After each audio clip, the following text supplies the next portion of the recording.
Well, hello and greetings, everyone. This is Eldritch Horror, formerly known as Realism Games, bringing you a very first horror narration.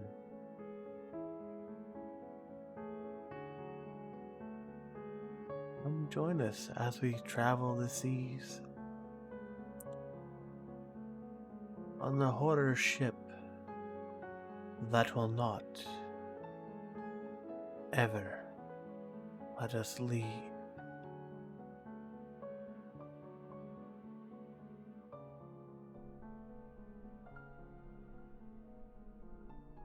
I am trapped on a cruise ship that won't allow its passengers to disembark or die. By Sugar-Soad. I remember the pure ecstasy that I felt at the moment I opened the envelope and discovered that I had won an all-expensive paid trip. A cruise. I had never won anything in my life, so I was overjoyed to win something so incredible.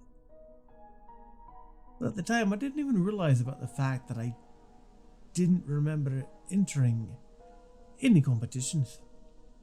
I had been extremely depressed lately, and this was a perfect pick-me-up. The big day arrived, and I stood on the quay, gazing at the gigantic cruise ship, and was in awe of its beauty. It was a weird name called Charon, which seemed familiar, but I couldn't place where I knew it from. I made my way up the gangplank and handed over my ticket to the crew member standing watch. He didn't even gaze at it before waving me to climb on board. I was pretty much on cloud 9 when I finally took my first steps on the boat. I was standing there with the biggest smile on my face when a guy came running up to me and screamed, "What's up?"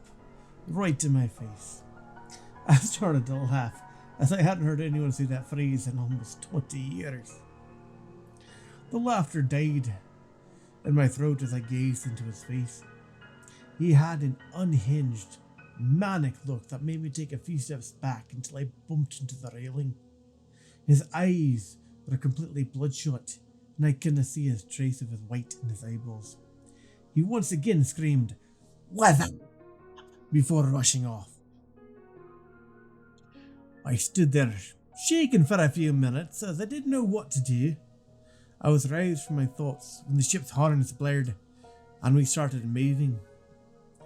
I gazed around in confusion as no one else had climbed aboard since I had embarked. But I decided to go just find my cabin and put away my luggage so that I could do some exploring. I started to get uneasy as I made my way to the cabin, as I did not see anyone else. I was relieved when I did find my cabin and immediately unloaded my luggage and changed it into something more comfortable. I checked myself in the mirror and grimaced as I saw a few grey hairs that were starting to show. I opened the door to my cabin and walked outside with a plan to find the nearest bar.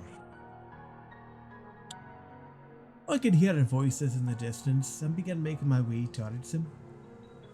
I was turning around a corner when I saw the same guy from earlier standing on top of the railway.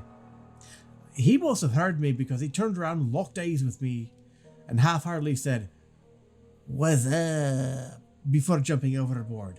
Huh? I rushed forward, looked over the railing, could not see his body. I saw a few sharks circling behind the ship, and I knew they had probably killed him. My legs felt like lead as I gazed behind the ship. The sharks were following us as if they were waiting for more food.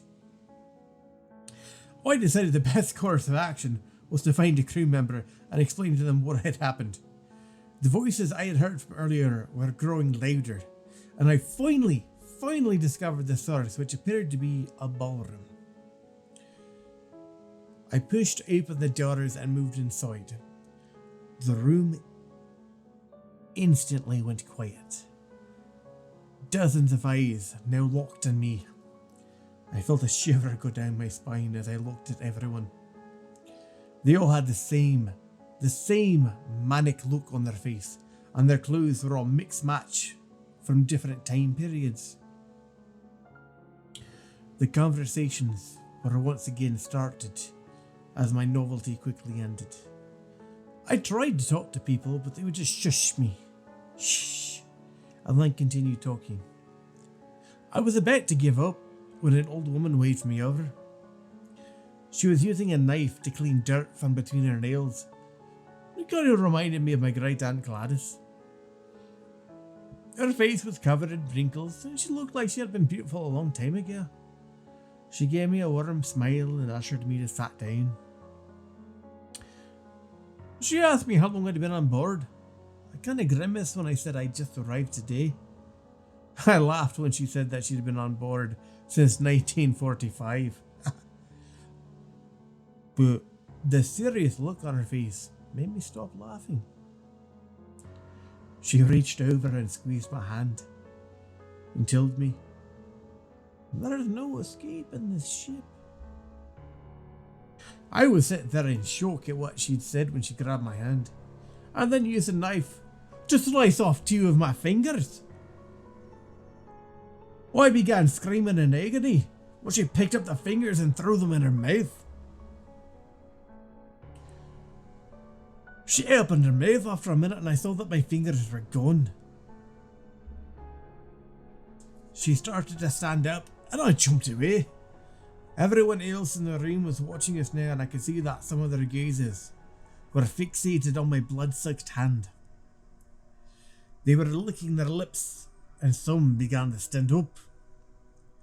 I immediately ran towards the doors that I had entered and rushed out before slamming the doors behind me. I placed all of my weight against it as someone from inside was trying to get out. They gave up after a few moments, but I didn't move in case it was just a ploy to get me to move. When I was sure that it was safe to begin my way back to my cabin, I saw 2 children running towards me, and I screamed when I finally got a good look at their faces. It looked like someone had peeled their skin off piece by piece, and you could now see parts of their skull poking through. They rushed at me while giggling and didn't even give me a second glance. I began to groan and rushed inside my cabin and locked the door behind me. My room had been trashed while I was gone, and a lot of my clothes were missing. I grabbed a shirt and ripped it around my bleeding fingers in the hope of stemming the flow of blood. He must have passed out, because the next thing I remember is waking up on the cabin floor. I looked down at my hand and was relieved to see that the bleeding had stopped. I peered out after a moment of the door and saw a fire axe stain in the hallway. I rushed it. I grabbed the axe as it might protect me from the other passengers. Well, I started searching the ship, but I couldn't find any crew members. I ducked into cover every time I heard any passengers coming. I was about to give up my search when I heard a familiar voice ahead of me. I tiptoed forward and spotted the woman who had eaten my fingers. She was bent over or something while talking to a man who was standing beside her. She stood up suddenly and I quickly moved back around the corner before they could spot me. Their voices began to move away and I waited until I could no longer hear them before moving on again. I walked over to see what the woman had been doing. I almost vomited as I uncovered the macabre scene. The two children from yesterday lay face down on the floor, with their skulls crushed in, and a large chunk of their brains now missing.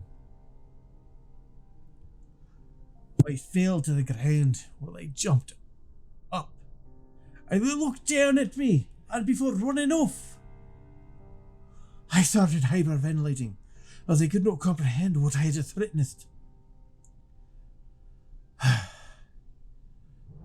I spent the next few days